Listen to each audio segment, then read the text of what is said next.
Hello friends, मु मधु आपण को आम चैनल मधु टिप्स को स्वागत करुच्ची। ग्रीष्म ऋतु जाए वर्षा ऋतु आसी कबाट पिटलाणी। ऋतु परिवर्तन एवं लगाण वर्षा कारण एही समय अनेक रोग शरीर को कबलित करिथांती।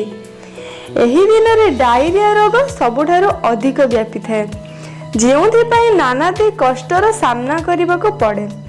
ताहेले चलंतु जानिबा एही डायरिया रोगरु किभଳି निजको सुरक्षित रखिबा। डायरियार प्रमुख कारण गुड़िक है पतला झाड़ा हेबा। 24 घंटा मध्य रोगी को 4 ରୁ 5 थर पतला झाड़ा हेबा। एहा सह पेटर तल स्तर रे हालुका किंबा अधिक जंत्रणा हेबा। ज्वर एवं दुर्बल कारणरू शरीर रे पीड़ा अनुभव करिबा। किछि रोगी को उभय झाड़ा बांती हेबा।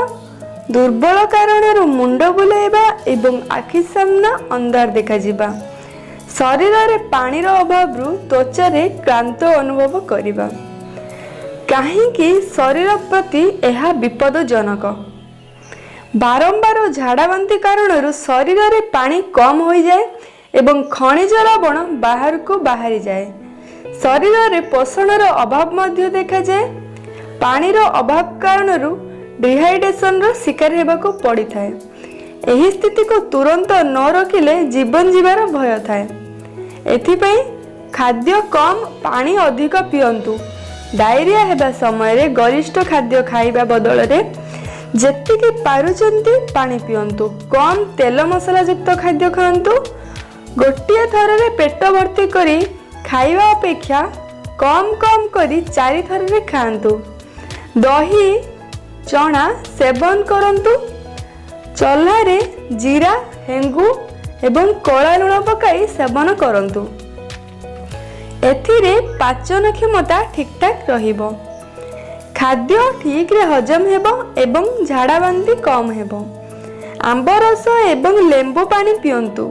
एथिरे थिबा विटामिन सी अंत को सुस्थ रखिबो। राति रे स्वल्प आहार करंतु। कटा फल किंबा परिबा खांतु नहीं।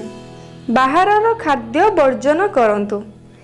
घरे तटका फल एवं परिबा धोई खांतु। तरबुज भली फलर अधिक सेवन करंतु। खाद्य रे कौन कौन शामिल करिवे? कदली एवं भात। यही दुई खाद्य अंतर गति को नियंत्रित करिथाए, जेउथिरे अत्यधिक झाड़ा हेबा बंद हो जाइथाए।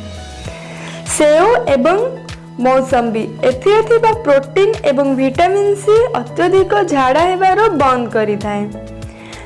लूण चीनी रो घोल। यही घोल सेवन करिवा द्वारा शरीर में पानी रो अभाव देखा जाए नहीं। दुर्बल उपशम मिलिथाए। अदा एवं चा।